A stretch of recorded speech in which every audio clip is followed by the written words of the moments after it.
Good morning. Brother Chad Long here from Delhi Baptist Church. I hope that you're having a good day so far, and I hope that you're beginning your day the right way with the Lord in mind, glorified and honored in your life as He is in mine. I want to turn your attention today to Psalm 134. Psalm 134 is one of the pilgrim psalms. It's short. It's beautiful. And honestly, it's three little verses, but it's three little verses I could talk about at great length. Because, and I said this in our services last night at church, there are people who, unfortunately, they are fine with heaven as long as God's not there. And what I mean by that is everybody's okay with having eternal health and not being sick, having a new body and not having to worry about age or breaking down or any of those things. Everybody's okay with gold streets and mansions on a hilltop and a river running through town, a beautiful clear river. Everybody's okay with seeing their loved ones and spending time with them. Everybody's okay with feasting and fellowship and all the glorious things about heaven. But some people have even gone so far as say is that they don't think that eternal worship sounds like fun. I've literally had someone say to me before, that sounds incredibly boring, to have nothing else to do but worship God for all eternity. And it's just a tragedy that people think like that. I've often said, and I mean it too, if you don't enjoy singing or praising God or worshiping God on this planet, you won't like heaven. You don't need to go. Heaven is about honoring God, fellowshipping with God, being in a relationship with God, honoring Him, worshiping Him, serving Him, day and night, night and day, for all eternity. And if you don't find any enjoyment in that, I'm so sorry for you. I can tell you, everyone finds himself in a period of servitude, of subservience at some point in their life. Some of us more than others, but everyone does. I loved football. I love it to this day. I love the game. I love the camaraderie. I love the ins and outs of the offense and defense, all the different things you can learn about it. I think it's just a beautiful, beautiful game. But not everything about football is fun. I mean, practices were hard. We ran till we puked.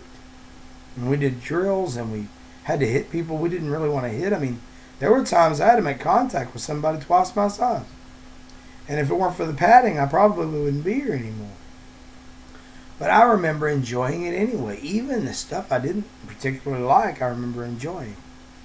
Well, why is it on this planet we're okay with suffering as long as it's suffering for something we like, and servitude as long as it's serving for a purpose that we appreciate?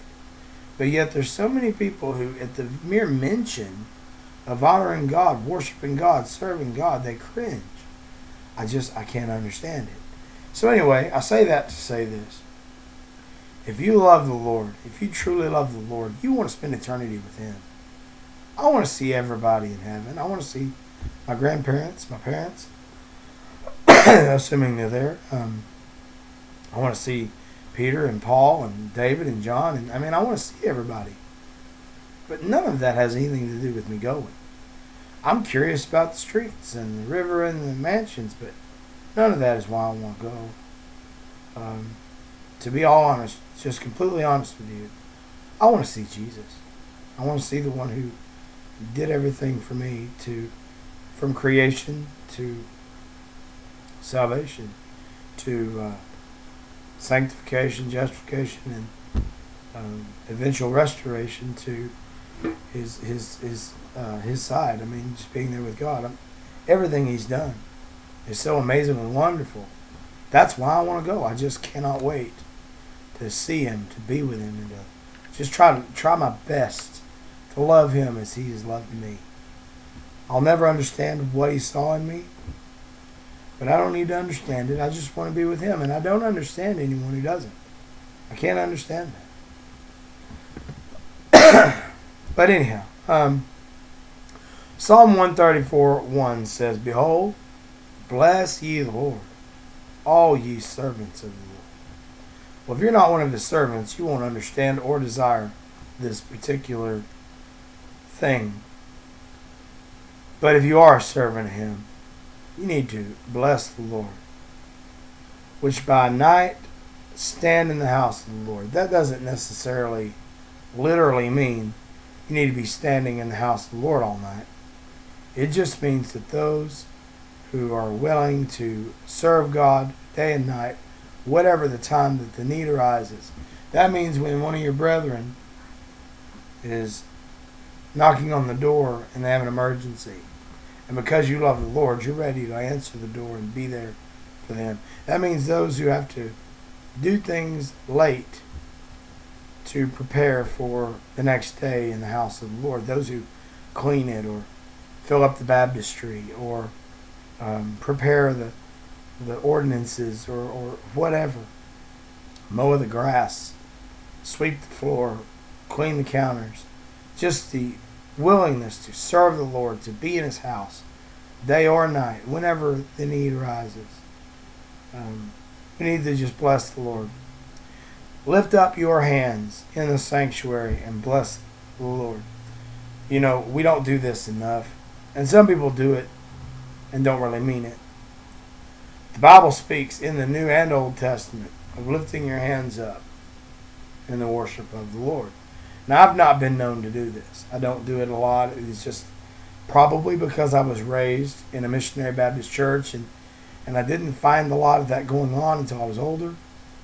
And I didn't want to do it because everyone else was doing it. If I feel led to raise my hands, I'm going to raise my hands. If I feel led to shout out to the Lord and praise his holy name, as long as we're speaking the same language, I don't see anything wrong with that. Honoring God in any way and every way we can is obviously a wonderful thing. But the psalmist here says, lift up your hands in the sanctuary and bless the Lord. Now, I'm going to tell you now, there's days when I feel like lifting my hands, and I have done it, but usually when I'm alone. I don't ever do it in public. I just never have felt led to do that, but I would.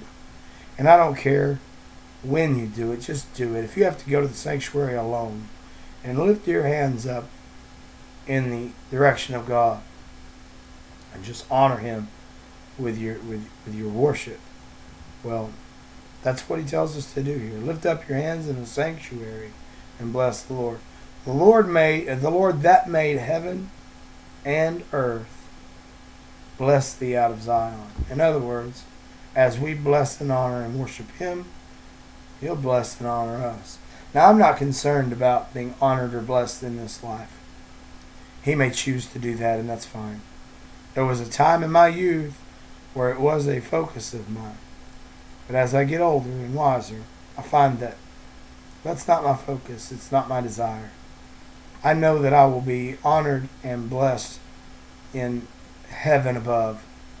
And that works perfectly for me. That's more than I deserve. So let's review.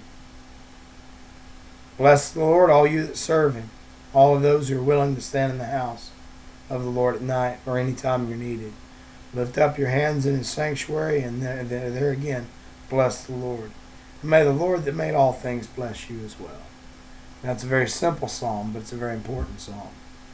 You better get in the habit of blessing God, praising God, glorifying God, because you'll be doing it forever.